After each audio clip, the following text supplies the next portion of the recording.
DJ moral stories করিব কে ঘর AC.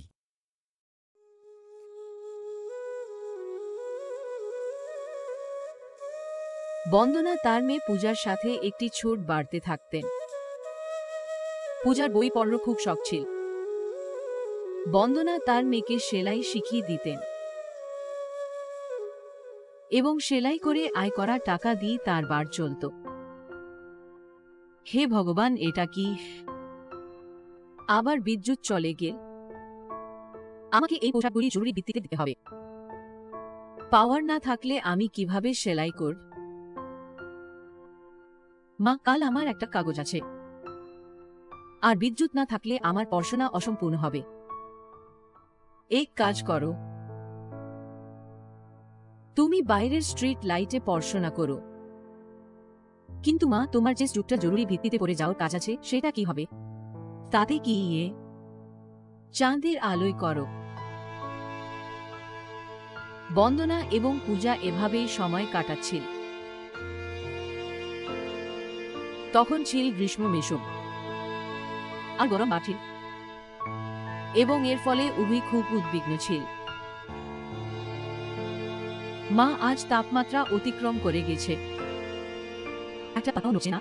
মনে হচ্ছে যে আমরা একটি কুটিরে বসে আছি। কি করো বাবা? বাড়ছে গরম, এমনকি আমাদের কোনো ফ্যান নেই। যাতে আমরা গরমের থেকে কিছু সুবিধা পাই, এমনকি ঈশ্বরও আমাদের কথা শোনেন না। মানুষের ঘরে এসি ফ্যান আছে, লোকজনরা তাদের বাড়িতে সুখবর্তী ভাবে বসে থাকে। ঈশ্বর আমাদের জন্য বাতাসও রাখেননি। হ্যাঁ, আমাদের জন্য বাতাসই এসি কুলার।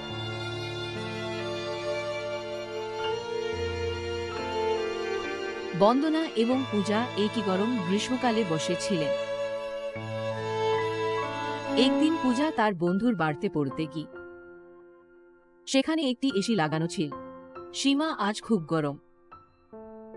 ঠিক আছে, গরম লাগলে কি হবে?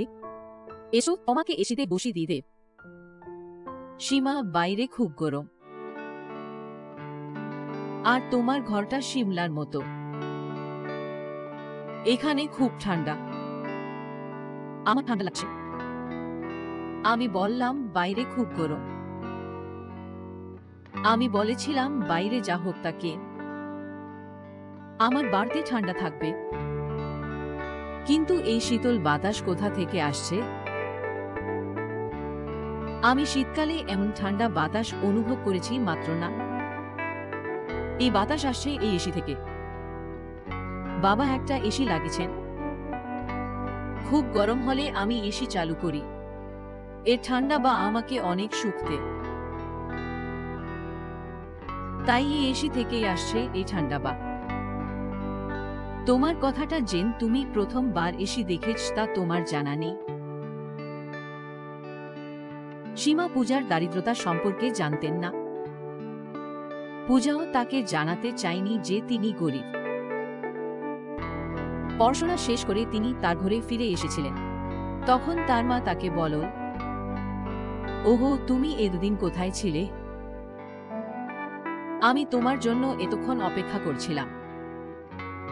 আজ পড়াশোনায় আনন্দ পেলাম। আমি সীমা পার পেলাম। সেখানে একটি এসি লাগানো ছিল। ঘরটাকে স্বর্গের মতো মনে হচ্ছিল।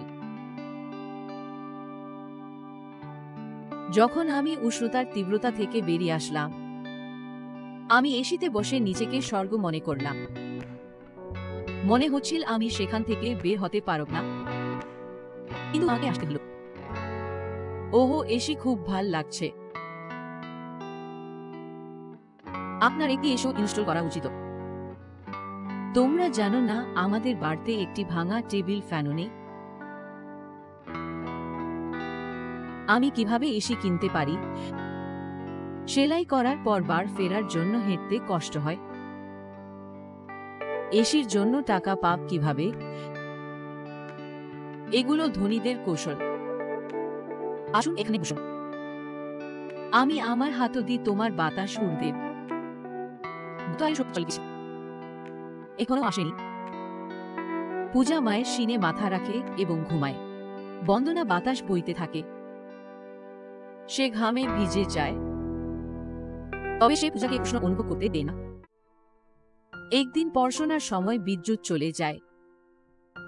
তিনি প্রতিবেশীর বাইরে বিদ্যুৎ জ্বলছে এবং দাউ দাউ শব্দ করছে। রাস্তার আলো নিভে গেছে। কারিশমা আন্টির বাড়িতে বিদ্যুৎ জ্বলছে। ওর বাইরের বিদ্যুতে বসে পড়াশোনা করো। পূজা কারিশমা আন্টির বাইরে বসে পড়াশোনা করছে। সে শীতল বাতাস পায়, কারণ ভেতরে এসি থাকে। পূজা সেখানে বসে আরাম করে পড়াশোনা করে এবং ঠান্ডা বাতাসের জঞ্জই সেখানে ঘুমায়। কারিশমা যখন সকালে তার গেট খুলে পূজা সেখানে ঘুমাতে দেখে কর্ষণ উঠে।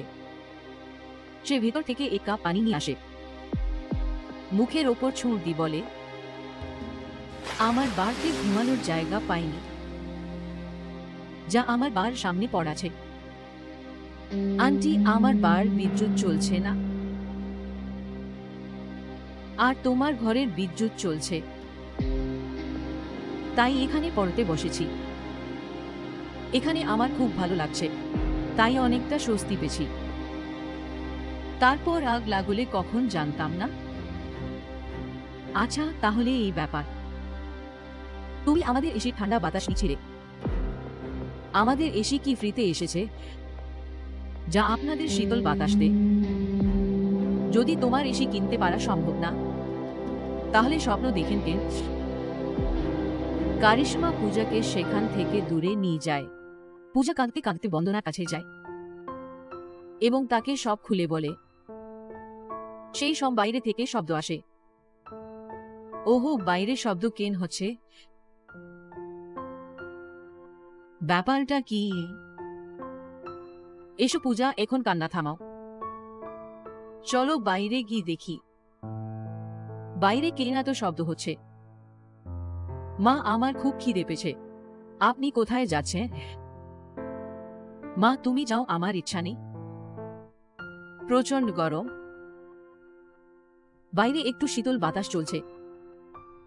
চলো বাইরে গিয়ে বসি। আমরাও খুঁজে বের করো ব্যাপারটা কি। বন্দনা এবং পূজা বাইরে যায় এবং দেখে নিও একজন মানুষ মাইকে উচ্চস্বরে কথা বলছে।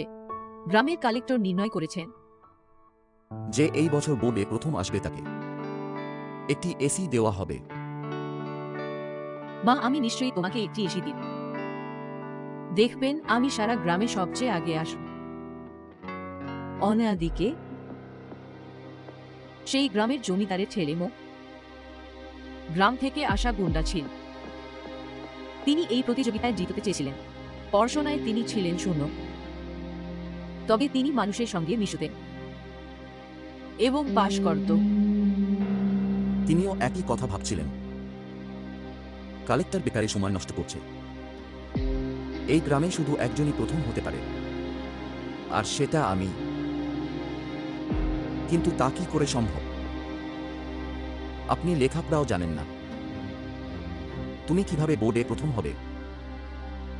আপনি যদি সব প্রশ্নের উত্তর বলে দেন, তাহলে বোর্ড পরীক্ষায় কি কি প্রশ্ন আসবে তা সম্পর্কে, তাহলে আমি সেই প্রশ্নগুলো সমাধান করে প্রথম আসব। এবার একটু মুশকিল, কারণ এই গ্রামে একটি মেয়ে আছে যে খুব পড়াশোনা করে। তিনি নিশ্চয় করছেন যে তিনি এটি জিতবেন। আমি তা হতে দেব না, কারণ রাকেশ হারতে শিখেননি। পূজা অনুসরণ করতে গিয়ে একবার তিনি পূজাকে একটি পুরনো জায়গায় ঘিরে ফেলেছিলেন এবং তার হাত থেকে সমস্ত নোটগুলি ছিঁড়ে নিয়েছিল এবং তাতে আগুন ধরিয়ে দেয়।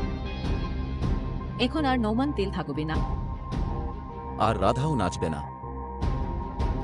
এখন নোট পূজার হাতে নেই, পড়াশোনাও করবে না। তাহলে সে কিভাবে আগে আসতে পারে? এনি পূজার খুব খারাপ লাগছে এবং কাঁদতে শুরু করে।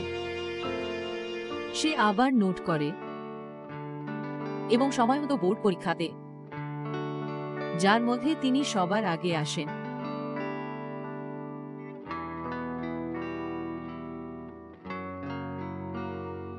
এসি পেয়ে খুব খুশি পূজা ও বন্দনা। একদিকে রাকেশও তার ভুল বুঝতে পারে এবং পূজার থেকে পড়াশোনা করার সিদ্ধান্ত নেয়। পূজা তাকে অত্যন্ত উৎসাহ দিয়ে উনি সেই ক্লাসে অনেক বছর ধরে উত্তীর্ণ হতে না পারলেও এখন সে সেই ক্লাসে ভালো নম্বর পাচ্ছে। এসি পেয়ে দারুণ খুশি রাকেশ।